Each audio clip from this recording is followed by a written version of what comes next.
Hello friends, welcome to what could be the final lecture on the introductory module.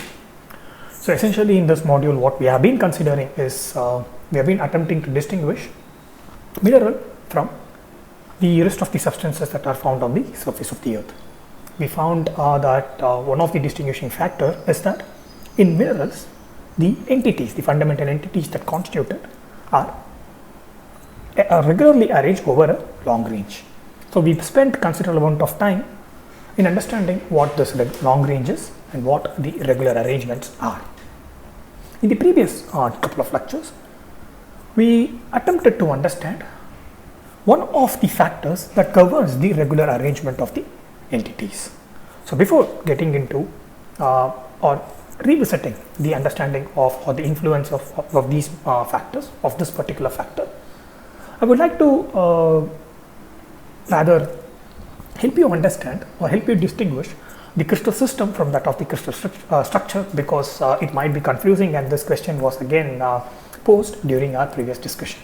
So in order to do that, in order to help you distinguish crystal system from that of the crystal structure, let me give you an analogy. So supposing you have a white shirt, a white say a round collared shirt, which is of say full hand, and now based on this shirt or having this shirt as a module, you will be able to develop different forms of shirt. So essentially you have a white round collared shirt that is with a full sleeve. Now with this as the reference, with this as a model, you will be able to develop several forms of shirts, meaning you can introduce some black stripes and you will be able to develop a striped shirt. You can cut off this arms. I mean, you can cut off the size of or reduce the size of the arm and can have an half sleeve shirt. And you can also cut it off completely and have a sleeveless, and so on and so forth. So essentially, what you have is a definite framework, and from that framework, you have a definite model, and from that model, you are able to develop specific different forms of shirts. So you can also introduce a collar and some button. You end up having some sort of a formal shirt. So essentially, you began with a framework, and by modifying or introducing some modification to that particular shirt, you were able to achieve or you were able to arrive at specific forms of shirts. So when we consider, or this is what we refer to as the crystal system. So when you translate this analogy to the regular arrangement of the entities in a crystal, this frame or this reference is what we refer to as the crystal system. So this framework from which all the rest of the shirts came about, this is what we refer to as the crystal system. And by making modification to this original framework, we were able to arrive at specific shirts, and this is what we refer to as the crystal structure. So you have originally had a framework, and by making modification to the framework, to that concept, you were able to arrive at different shirts, and these different shirts are referred to as the crystal structure, and the original framework from which it came is referred to as the crystal system. Now it is important to note that even the original framework was usable, so you could have used directly the shirt that was available to you, and this is when you directly use the shirt that was available to you, when the original framework or the original setup is used, because it's usable, you begin to use it, then it translates into a crystal structure, and in that case we refer to that as a simple crystal structure. So essentially what a crystal system is rather some sort of a framework. Like here in this analogy, it's like the full hand collarless white shirt.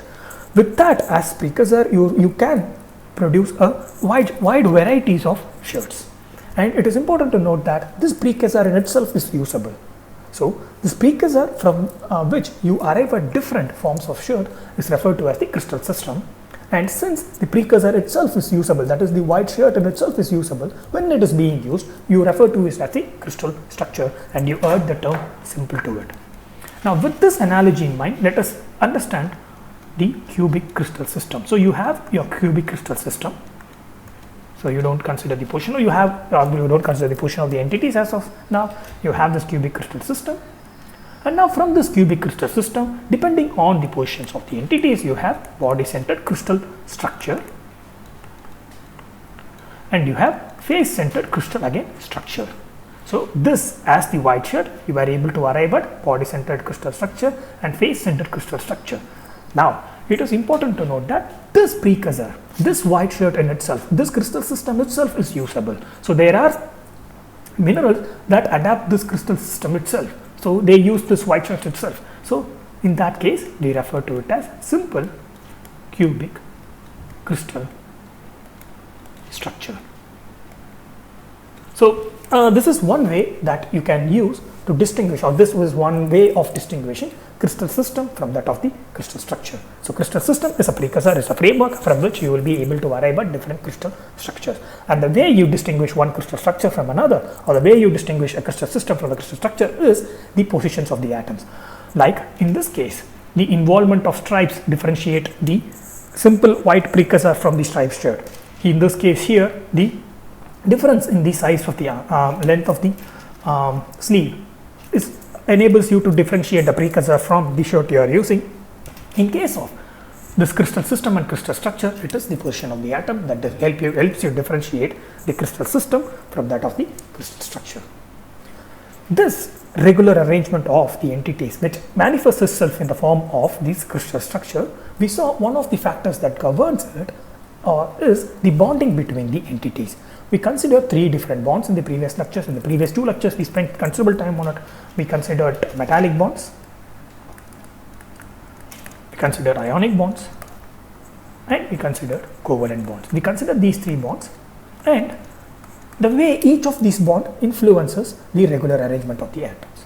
In case of metallic bonds, all we have is electrically neutral, equally sized or identically sized entities. And these entities, since they are identically sized and since they have to arrive at a lowest energy configuration, it's all geometrical, and ultimately you end up with a closed packed system. So when you consider a geometrical arrangement of the identically packed entities, spherical entities particularly, you end up having a closed pack arrangement. In case of ionic bond, there is an additional condition that is imposed because of the nature of the ions, the interaction between them, and this needs to be ensured, it needs to be ensured that the force of attraction balances out the force of repulsion, thereby achieving a stable state.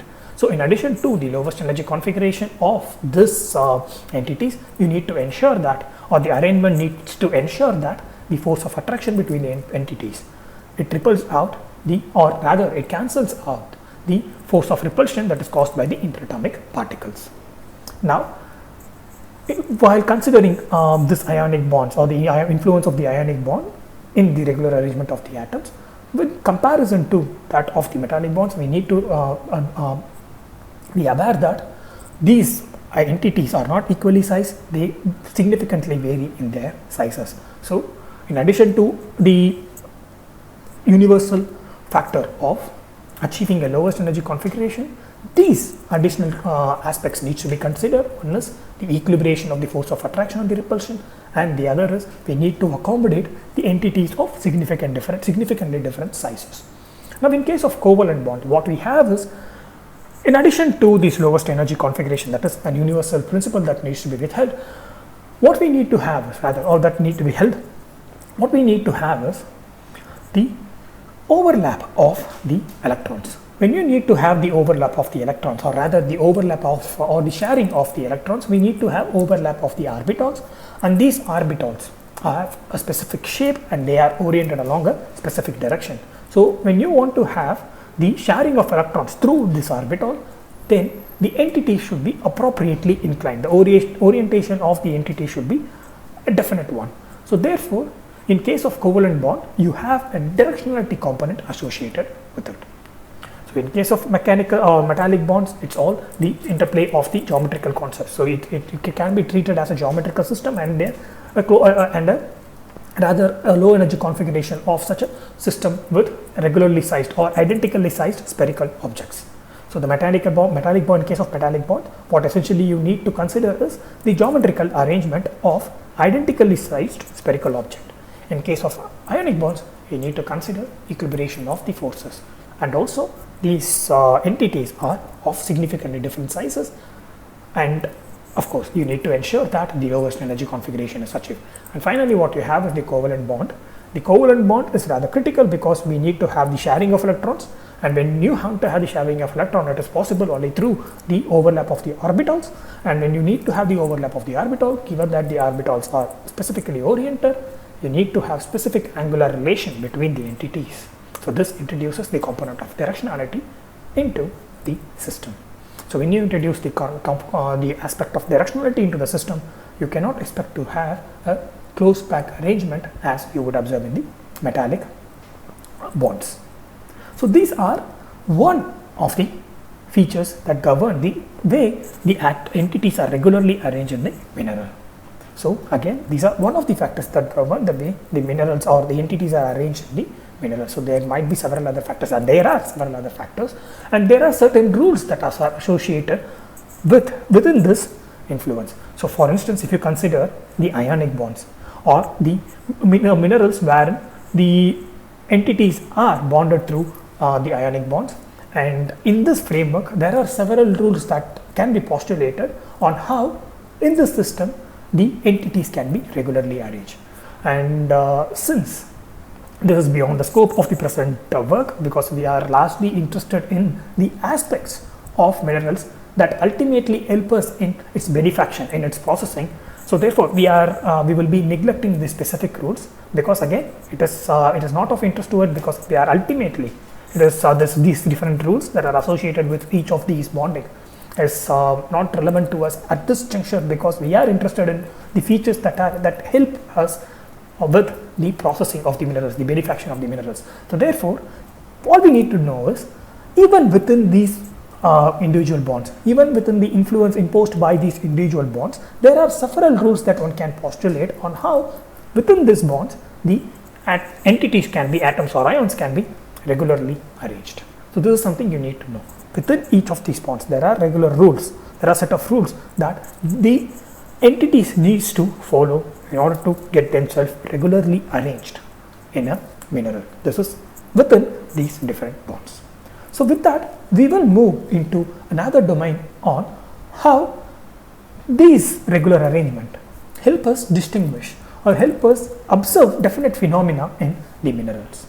So what we have seen is, we have observed that one of the distinguishing feature of a mineral is that the entities that constitute it exhibit a long range regular arrangement of the atom. Because of this long range regular arrangement of the atom, we saw there are symmetries that are possible within a mineral, and because of this long range regular arrangement of the atoms, when you observe a mineral in its natural state, it is possible for you to see some sort of a faceted structure. In addition to that, this regular arrangement of the atoms, they exhibit or they help us observe specific phenomena in minerals. So let us see what such phenomena are possible because of this regular arrangement of the atoms or entity or ions. So one such phenomena is referred to as the isomorphism. So because of the regular arrangement of the entities in a mineral, one phenomena is possible, and that phenomena is referred to as the isomorphism. So what isomorphism means is that even though the chemical composition of the minerals are different, the regular arrangement of the entities within the mineral are the same. So same morphism, the morphology or the shape. So when you consider isomorphism, we are talking about two different minerals. So two different minerals with distinct composition. So we saw that the minerals, one of the distinguishing features is that the minerals have a definite composition, and when you consider two different minerals, they have their own definite composition, and when you compare their arrangement of the entities, you would observe that despite of their difference in the composition, the way these entities are arranged are identical. So for example, when you consider NaCl and PbS, when you consider these two minerals, NaCl and PbS, despite their differences in the chemical composition, you have Na ions and chlorine ions, here the lead and sulfide ions. Despite these differences, the way the entities are arranged in these minerals are identical. So this is what we refer to as the isomorphism, and these are isomorphous minerals. We refer to them as isomorphous mineral. So this isomorphism or the isomorphous minerals, we are able to categorize certain group of these two minerals as isomorphous minerals is primarily because they exhibit a long range regular arrangement of the atoms. If they do not exhibit, we won't be able to discern the regular arrangement and we won't be able to identify or realize the similarity between them. Because they are able to exhibit the long range regular arrangement, we are able to combine or categorize these two minerals despite their differences in the chemical composition. So the regular arrangement of the entities in a mineral leads to isomorphism, or it helps us discern a phenomenon that we refer to as the isomorphism. Now this can also be, these are also referred to as the isotypism in some other context, or in the olden days, or in the days when these were initially observed, they were referred to as the isotypism. So this is just to help you gain a few terminologies that you might come across in some other works that when you read, or when you would want to read more on this particular phenomena. This isotypism term is also used to refer to the isomorphic effect. Now the other phenomena that you observe in minerals, that is largely due to the regular arrangement of the entities, is the polymorphism. This is H, so this is polymorphism. Now this polymorphism is the stark contrast to what we see in isomorphism. So in isomorphism, you have two different minerals, distinct chemical composition, but they exhibit the same arrangement, so the same regular arrangement. In case of polymorphism, you just have one mineral, but it appears in different regular, or it exhibits different regular arrangement. So this particular mineral, it adapts different crystal structures in the nature. So it adapts different crystal structures. So it exhibits different crystal arrangement. So this is what we refer to as the polymorphism. Isomorphism, two minerals, same crystal structure. Polymorphism, a single mineral, different crystal structure. Now, the reason for a mineral to exhibit the polymorphism is because we have defined mineral as something that is appearing, or that is in the nature, that is formed in the nature, that is available in the nature, that is available at the surface of the earth. Now, when you have something that is available on the surface of the earth, this is purely formed by natural processes. So it is not, we do not intervene in the production of the minerals. Minerals are formed by the natural processes. And these often natural processes, they do not form a specific process chain. The natural process, they do not have a predetermined specific process chain. So depending on the condition in which the minerals form, the crystal structure that the minerals adapt also vary. Let me repeat, depending on the condition in which these minerals form, the crystal structure it adapts also vary. So what condition are we talking about? Primarily, we are talking about the condition of pressure and temperature. So minerals, they are formed through the natural processes, and these natural processes are not uniform all over the surface of the earth. They might vary from one position to another position, and also they might vary from one era, one epoch to another era. So therefore, depending on the process that are involved in the production of the mineral, the natural process that are involved in the production of the mineral, or the factors that are involved in the production of the mineral, these minerals might assume different crystal structure. And these factors are largely pressure and temperature. So when the minerals are formed at different pressures and different temperatures, the resulting crystal structure will vary. This is primarily because for a given pressure and temperature, the lowest energy configuration is different for a different pressure and temperature. For instance, if you consider a combination of pressure P1 and temperature T1, the lowest energy configuration of this combination of pressure and temperature will be different from P2 and T2 at different pressure and temperature. So the lowest energy configuration for P1 and T1 will be significant, will not always be identical to that of the other set of combination of pressure and temperature. And that is the reason why, even though a given mineral with its identical chemical composition exhibits different forms of crystal structure. For instance, SiO2, this mineral here, the silica, it exhibits almost close to 7 different crystal structure. This particular, though, one of the prime example for polymorphism is silicon. So wherein you have silica, wherein this SiO2, it exhibits 7 different forms of crystal structure. And the reason behind this particular mineral exhibiting different forms of crystal structure is because it is brought about. This mineral is formed through different processes, and that involves different combination of pressure and temperature. Depending on the combination of pressure and temperature, you have a resulting crystal structure. So one of the examples that we all are familiar with is, but it is not technically a mineral, but we are familiar with it, is the graphite and diamond.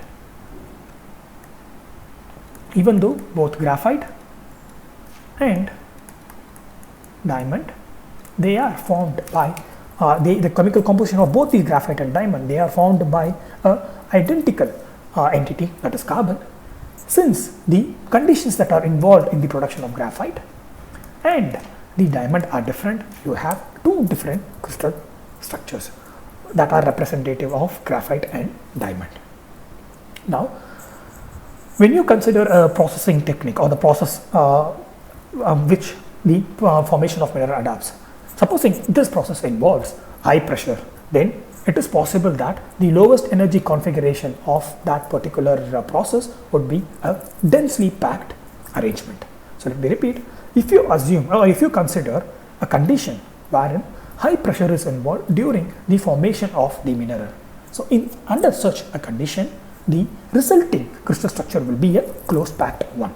So we saw the bonds between the entities are just one of the factor. Now here we are facing another factor, that is the condition in which the minerals are formed, particularly pressure. So when a mineral forms under a very high pressure, then the entities of minerals are closely packed. On the other hand, when a mineral forms under a very high temperature, the distance between the entities are rather widely spaced. So the pressure and the temperature, they have rather a contradicting influence on the structure, on the arrangement of the mineral. However, when you assume one of these factors to be constant and others to vary, for instance, if you assume the temperature is constant and you consider an increased pressure during the formation of the mineral, then in that case the entities will be closely packed.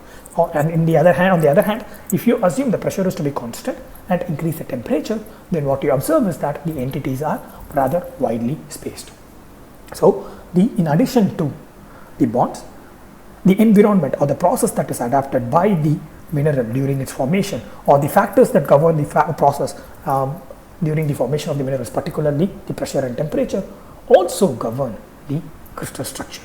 And that is the reason why for a given mineral we are able to observe different crystal structures. And one of the prime example is the silica, what you see here, and other is, even though it's not a mineral, is our graphite or is the graphite and diamond. So even though these minerals, they comprise of identical chemical composition, because of the significant difference in which they are being formed, particularly the pressure and temperature that is involved in the formation of these minerals, we end up having different crystal structure, and this crystal structure ultimately leads to the different, or rather different properties that are exhibited by these materials. So that is what we will be looking into in the other part of that is what we will be eventually looking into. So that is what we are interested in.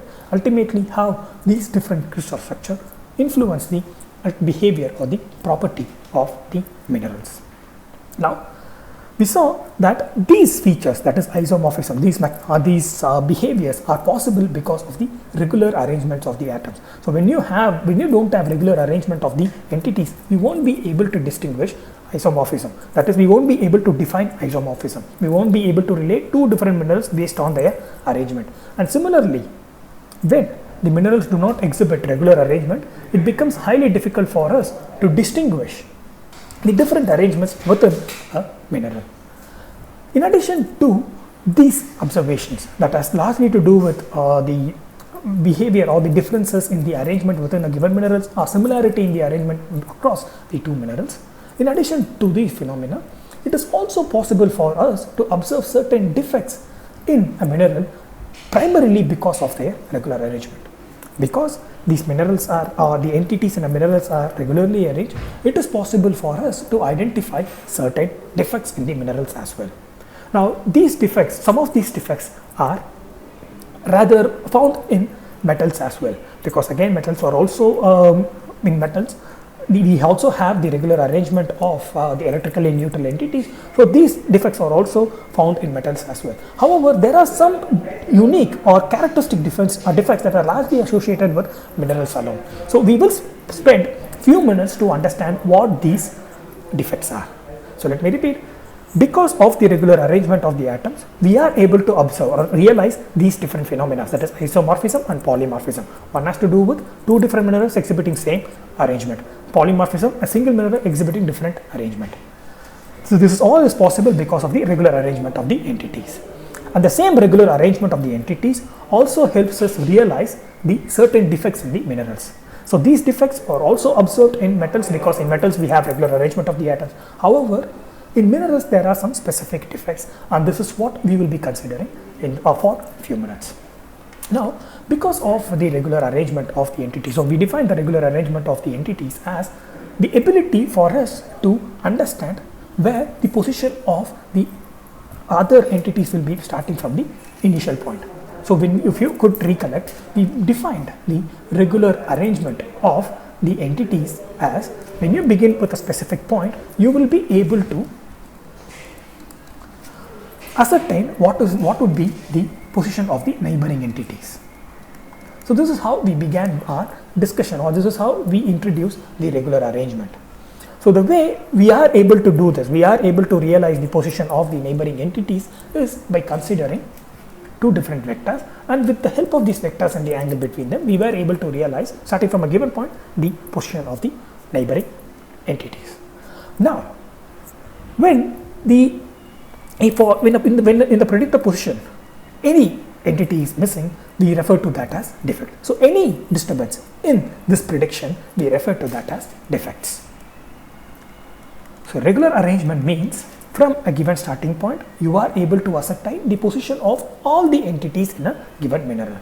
And now if you observe any disturbance in this prediction, you observe that this should have, or this position should be occupied by an entity, but it is not, then this is what we refer to as the defects. So defects are possible only when you have the regular entity or the regular arrangement of the entities. So since these are confined to rather a specific point, we refer to them as the point defects. So point defects are possible, or like isomorphism and polymorphism, point defects are possible only when you have the regular arrangement of the entities. And what we mean by point defects is that because of the regular arrangement, we are able to predict the position of the entities, and if there is any deviation from our prediction, that we refer to as the point defect.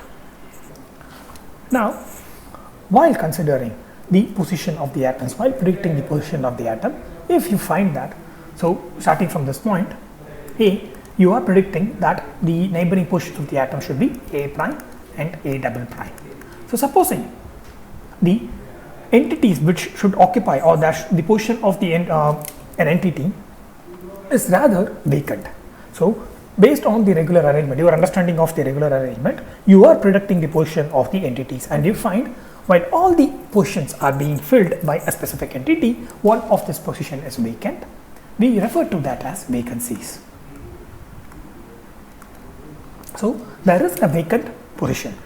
You predict a position based on your understanding of the regular arrangement. Because of the regular arrangement, you would predict that there should be an entity occupying this particular point. However, this particular point, while all else are being filled, this particular point is vacant. We refer to them as vacancies. Now, in addition to this vacancy or this particular point defect, it is also possible that you find that there is an entity that is occupying a position that is not its regular position. So you predict the different lattice points based on your understanding of the regular arrangement.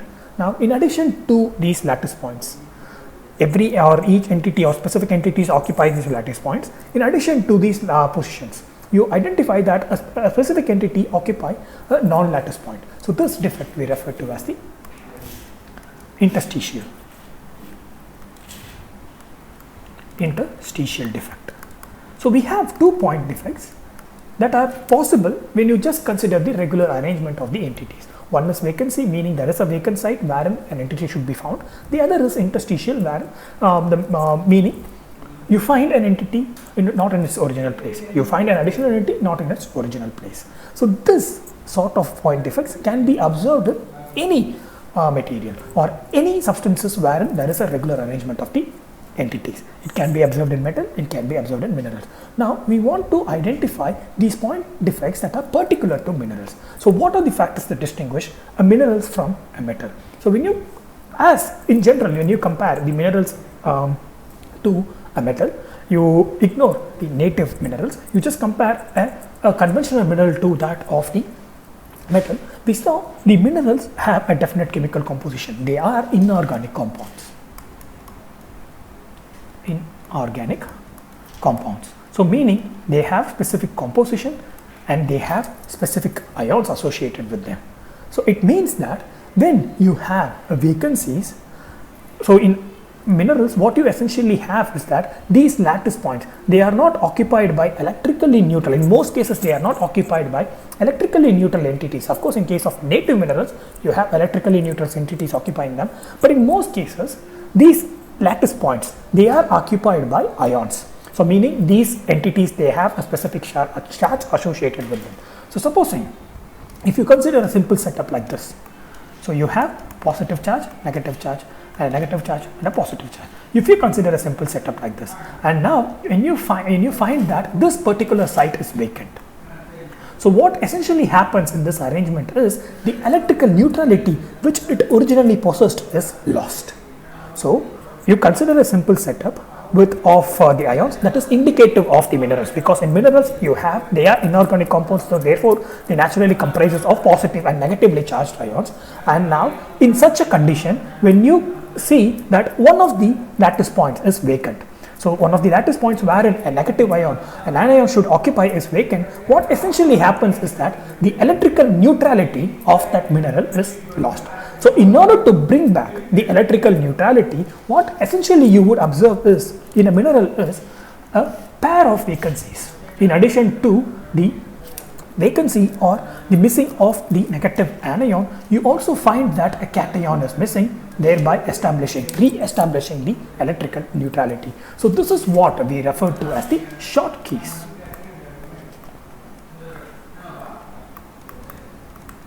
Schottky's defect.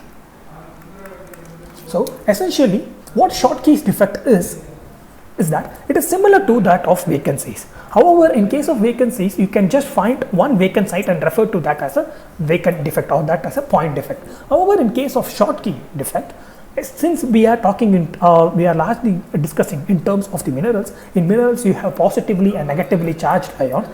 Absence of only one entity will disturb its electrical neutrality. So a pair of ions need to be absent in order to ensure the electrical neutrality. So the vacant sites or the vacancy associated with unlikely pair of unlikely charged ions is what we refer to as the Schottky's defect. So this is O and T and TKY. Yeah. So what Schottky defect is essentially a vacancy, but here, unlike the vacancies in other regularly arranged system, here the vacancy appear in the form of pairs, and these pairs involve an anion and a cation. So thereby the overall electrical neutrality in the system is ensured. The reason this Schottky's defect is pertinent to minerals is because in minerals we have the entities largely as ions, and only when you have Schottky's defect, the electrical neutrality of the entire system is being preserved. Now similarly, in case of the interstitial system, the interstitial point defect is quite different from that of the vacant point defect, primarily because we do not lose any charges. Essentially, there is a mislocation of the charges, but we do not lose any charges. So in that case, the electrical neutrality is maintained. Supposing the entity that is present here, moves here, then essentially the electrical neutrality is still sustained. So in that case, we do not require a pair of entities moving from its position. So interstitial defect is rather a mislocation of the position of the entities, and since the overall number of positive and the negative charges are preserved, the electrical neutrality is still sustained in this defect. However, when you have some impurities, for instance, whenever you have an additional introduction of say one ion, a positive ion, introduction of a new entity, say supposing in addition to these 4 entities, you introduce a new positively charged cation, then the negatively charged anion should also be introduced in order to maintain the electric neutrality. And this, in case of a defect wherein in addition to the entities occupying its regular position, you have an additional ion occupying a non-position or a non-lattice point, you need to have a complementing ion that is present in a non-lattice point. And this is what we refer to as the Frenkel's defect.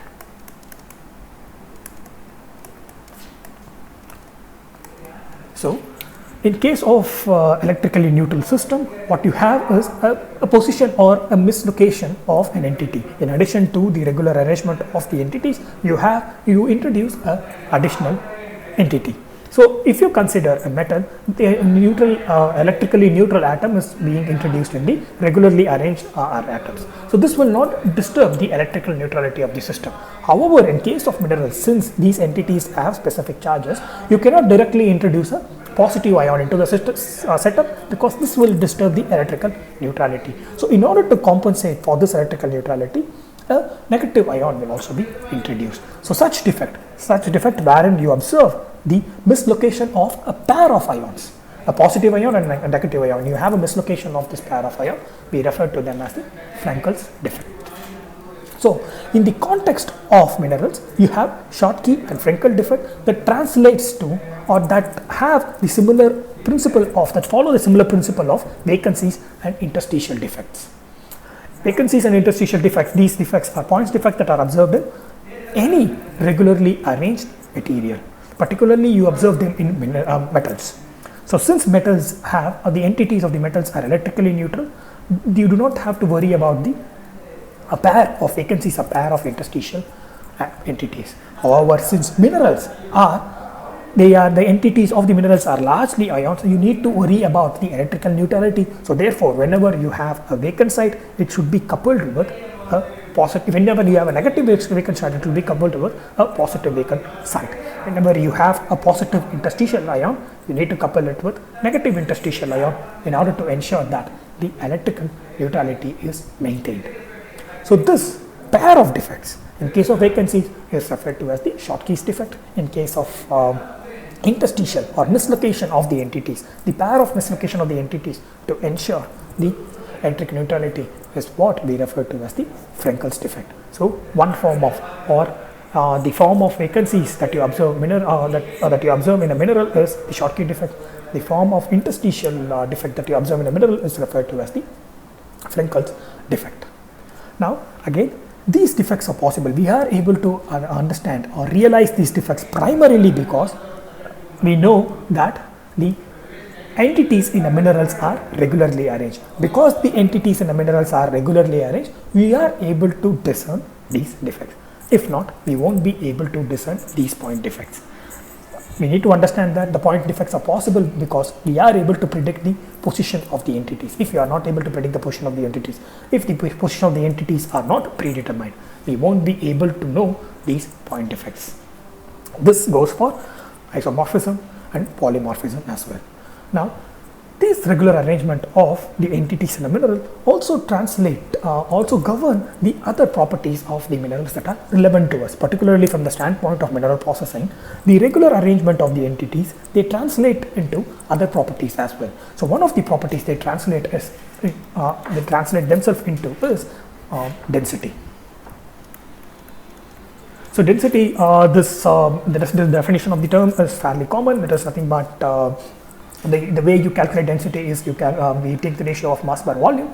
So, this is how we calculate density. So, when you have to define density is nothing but the mass of a per unit volume of a substance.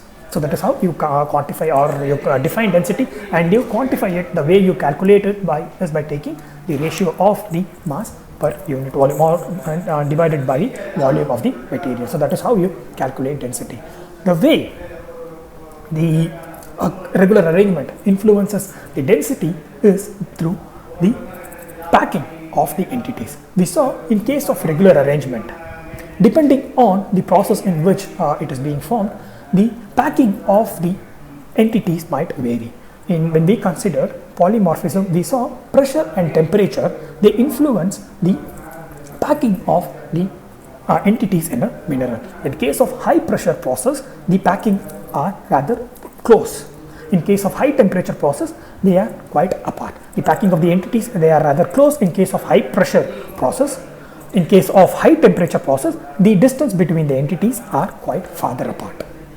Now, depending on how close packed your entities are within a mineral, so you have a regular arrangement of the mineral, and in that regular arrangement of the mineral, depending on how close packed your entities are, the density, the corresponding density of the mineral would vary.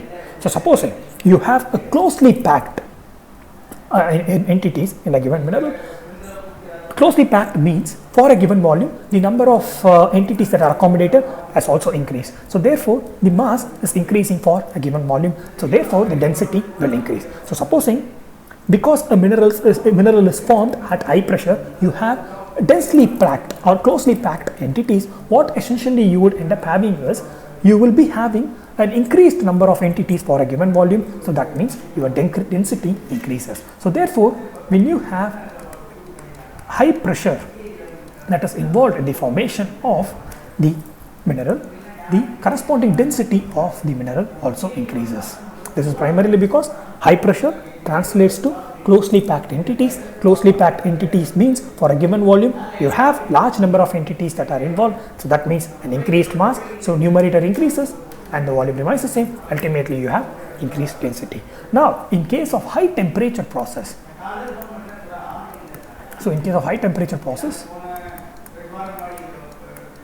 what we essentially have is the distance between the entities are further apart. So that means for a given volume, the number of entities are reduced. So that means the overall density of that mineral that is formed at a high temperature will be reduced. So like isomorphism, or rather like polymorphism, how the pressure and temperature influences the arrangement of the entities in a given mineral, this combination of pressure and temperature also influences the density of a given mineral. In case of high pressure, you have closely packed entities and therefore the density will be correspondingly higher. In case of high temperature, they are further apart. So therefore, essentially what we would have is, we would have a reduced density of a system which is formed of a mineral that is formed at high temperature. Now when you consider the unit of this density is quite straightforward. You have the unit of mass, that is kg, and volume, that is meter cube. So this is the unit of density. Now if you want to express the density of a mineral and we want to express it for a wide range of minerals, and supposing there might be minerals of a very low density and there might be minerals of a very high density, we have to have a certain way of expressing it that is unitless, that encompasses a wide range of minerals. So we want to make this or normalize this particular expression for density. We want to make this calculation or this estimation of density dimensionless, so that we can consider a wide range of minerals. So when you want to make any factor or any parameter dimensionless, all you have to do it is divided by a corresponding parameter. So since density has a definite unit associated with it, we can make this density dimensionless by dividing it by a density of a known material. So supposing I have a density, I know the density of a known material, or if I have the density of mineral say M and its unit is kg per meter cube, I can make it dimensionless by dividing it by density of a known material. So often this known material is water, and now when you divide the density of a mineral with that of the density of the water, the unit they get cancelled out, and ultimately the resulting parameter is a dimensionless parameter. So what we want to have is, since density is associated with a specific unit, we want to make it dimensionless so that it can accommodate wide range of minerals. So you can talk about a wide range of minerals without worrying about the dimension.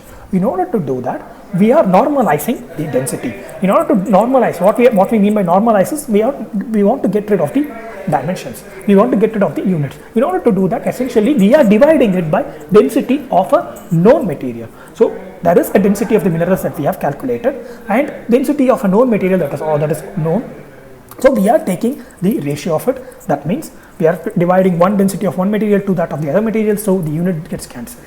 And this dimensionless parameter that results from this ratio is what we refer to as the specific gravity.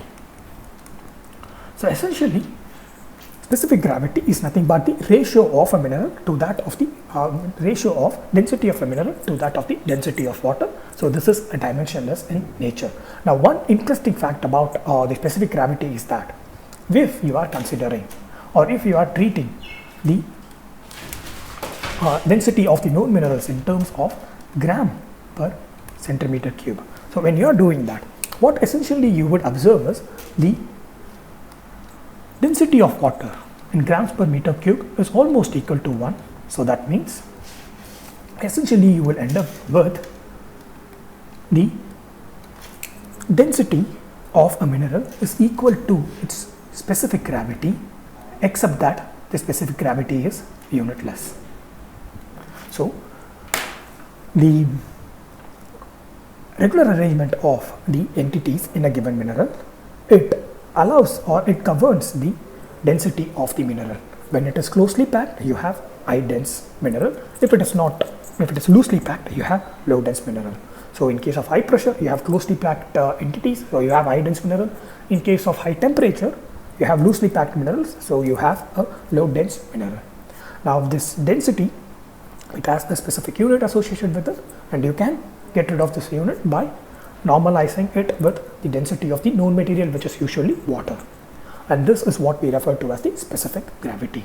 Now in case of specific gravity, even though the general unit for density is kg per meter cube, when you use gram per centimeter cube, the specific or the density of water becomes equal to 1. So that means the density of the mineral in grams per centimeter cube can be directly considered as the dimensionless specific gravity. So in addition to enabling us to understand specific phenomena like isomorphism and polymorphism, the regular arrangement of the entities in a mineral enables us to realize certain point defects. And these point defects, that is vacancies and interstitial, they adopt a specific form in minerals, because in minerals the entities are charged, or often they are charged. They adopt a specific charges. So this vacancies and interstitial, which are also observed in metals, they translate into Schottky's and Frenkel's defect. And the regular arrangement of the atom, depending on how close they are, they influence the properties of the mineral. One of such property is the density. When they are formed at high pressure, you have a dense mineral. When they are formed at high temperature, you have less dense mineral. And the way to express the density of the mineral can be made simpler by taking the ratio of the density of a given mineral to that of the water. And when you do that and convert or treat it in terms of gram per centimeter cube, we are able to show, or the density of the mineral becomes equal to that of the specific gravity, except that in case of specific gravity, you don't have to be worried about the units. So essentially, we saw the regular arrangement of the entities translates itself to a specific phenomena. It translates itself, or it helps us identify specific defects. It helps us realize specific defects in minerals, and also it governs the properties of the minerals. Unfortunately, we have to take other properties to the next lecture. With that, we will be winding up this first module. So in the upcoming lecture, we will consider other properties wherein these entities, or wherein the regular entities or regular arrangement of the entities play a role. Goodbye.